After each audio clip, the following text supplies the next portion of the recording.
इसके बाद third question है, इसमें फिल इन द ब्लैंक्स हैं। यहाँ भी डिवीजन के सिंपल से क्वेश्चंस हैं, हमें इन ब्लैंक्स को फिल करना है। तो यहाँ पर है 369 को किसी इंटीजर से डिवाइड किया और 369 आया है, मतलब कोई फर्क नहीं पड़ा है। तो आप जानते हैं कि 1 से डिवाइड करने से कोई फर्क नहीं पड़ता, इसलिए 1 आएगा यहाँ पर। और साथ में साइन का भी ध्यान रखना, ये पॉजिटिव है, यहाँ भी कोई नेगेटिव नहीं है, इसलिए ये करेक्ट हो गया। अदरवाइज यहाँ नेगेटिव होता तो इसके साथ नेगेटिव साइन भी लगाना पड़ सकता था। तो 1 से डिवाइड करके कोई फर्क नहीं पड़ता, ये आ गया हमारे पास। यहाँ पर -75 है, divided by dash is equal to -1। 75 को किससे डिवाइड करें कि 1 आए, साइन बाद में देखेंगे हम। तो आप जानते हैं 1 तब आता है जब सेम नंबर्स को डिवाइड करते हैं। तो 75 को 75 से डिवाइड किया होगा, पहली बात तो ये। 75 को 75 से डिवाइड करके 1 बना होगा। अब साइंस भी चेक कर लेते हैं, यहाँ एक बार साइन है माइनस का और यहाँ भी एक बार माइनस का है, तो दोनों साइड सेम हो गया, इसलिए हमारे पास सिर्फ 75 ही आएगा। इसी तरह से ये है, यहाँ भी 206 को किससे डिवाइड करें कि 1 आए, ये पूछा हुआ है। तो सेम नंबर से डिवाइड करके 1 आता है, तो यहाँ भी 206 हो जाएगा। लेकिन यहाँ पॉजिटिव 1 आया हुआ है, ये ध्यान रखना। यहाँ तो नेगेटिव भी है एक बार, और एक नेगेटिव से पॉजिटिव नहीं बनता, हम जानते हैं 2 नेगेटिव होने चाहिए, तो इसलिए एक नेगेटिव हमें यहाँ लगाना पड़ेगा। तो यहाँ -206 आएगा। तो 2 नेगेटिव हुए तब ये पॉजिटिव बना हुआ है +1।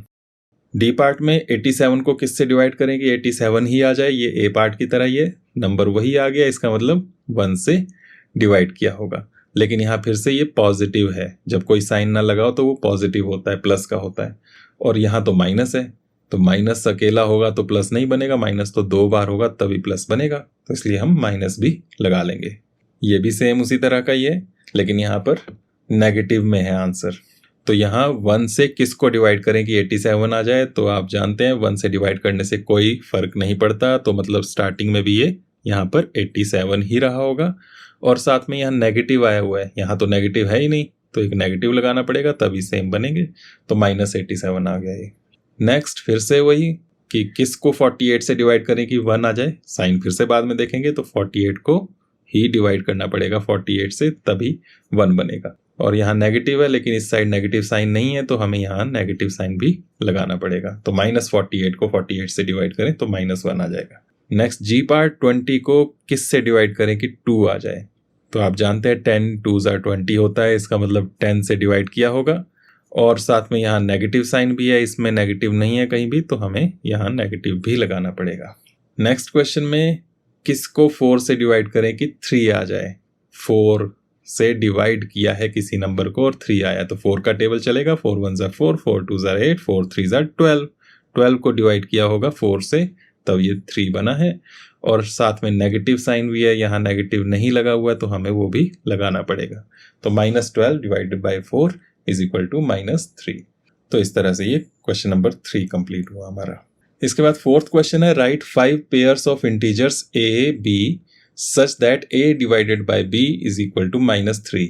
हमें इंटीजर्स के पेयर्स बनाने 5 पेयर्स इस तरह के, और वो इस तरह से हों कि a को b से डिवाइड करें तो -3 आ जाए। एक पेयर यहाँ पर दिया हुआ भी है 6 और -2। आप जानते ही हैं कि 6 को -2 से डिवाइड करें तो हमारे पास आता है 3, वो भी माइनस साइन के साथ, क्योंकि यहाँ भी एक बार माइनस लगा हुआ है। तो 6 और -2 ये एक जोड़ा बन गया ऐसे इंटीजर्स का जिनको डिवाइड करके -3 आ रहा है। इस तरह के 5 और पेयर्स बनाने हैं, ये एक आपको पेयर बनाकर दिया हुआ है, इस तरह से 5 पेयर्स और बनाने हैं जिनसे डिवाइड करके -3 आ जाए हमारे पास रिजल्ट।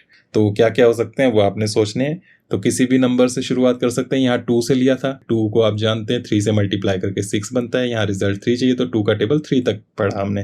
2 1 2, 2 2 4, 2 3 6, तो 6 को 2 से डिवाइड कर दिया। इसी तरह से आपने लेने हैं। अगर 1 लें, 1 से डिवाइड करना है तो 3 ले सकते हैं, 1 3 3, तो आ जाएगा आपके पास 3। लेकिन हमें 3 नहीं चाहिए, हमें -3 चाहिए, तो इसमें माइनस भी लगाना पड़ेगा, चाहे यहाँ लगा दें चाहे यहाँ लगा दें।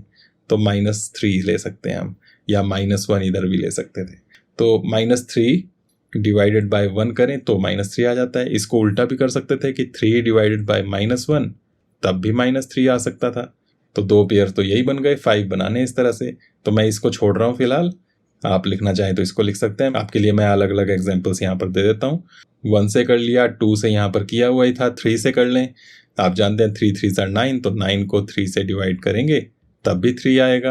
लेकिन फिर से माइनस भी चाहिए, तो इन दोनों में से किसी एक में माइनस भी लगा लेना है आपने। तो ये दो इंटीजर्स हैं जिनको डिवाइड करके -3 बन रहा है। 4 से कर सकते हैं, 4 3 12 होता है, तो 12 ले लें, तब भी 3 बन जाता है, और इसमें भी माइनस कहीं लगा दो, तब आपका रिजल्ट -3 आ जाएगा। 5 से 5 3 15 डिवाइड करके 3 बनता है, और यहाँ भी नेगेटिव चाहिए, तो इसमें भी कहीं भी माइनस ले लो। मैं एक बार लेफ्ट और एक बार राइट साइड वाले इंटीजर में ले रहा हूँ, आप कहीं भी ले सकते हैं। 6 से करना हो तो 6 3 18 डिवाइड करके आएगा 3, और फिर से माइनस चाहिए तो यहाँ माइनस लगा लेते हैं कहीं भी। तो इस तरह से हमारे पास 5 पेयर्स आ गए। क्या क्या पेयर्स आए? फर्स्ट वाले में क्या पेयर आया? -3 और 1। तो इसी तरह से लिख लेंगे कॉमा लगा के, जैसे इन्होंने लिखा था -3, 1। ये पहला पेयर आ गया, इनको डिवाइड करके -3 बन रहा है। सेकंड पेयर आया 9 और -3 का, 9, -3, इनसे भी डिवाइड करके -3 आ रहा है। थर्ड में -12 एंड 4, -12, 4। फोर्थ में 15 एंड -5, और लास्ट में हमारे पास बना है -18 एंड 6। तो इस तरह से 5 पेयर्स हमें बोले थे बनाने के लिए, वो आ गए -3 1, 9 -3, -12 4, 15 -5, -18 6। इस तरह से आप जितने चाहें उतने बना सकते हैं। इनफाइनाइट इसके एग्जाम्पल्स हो सकते हैं।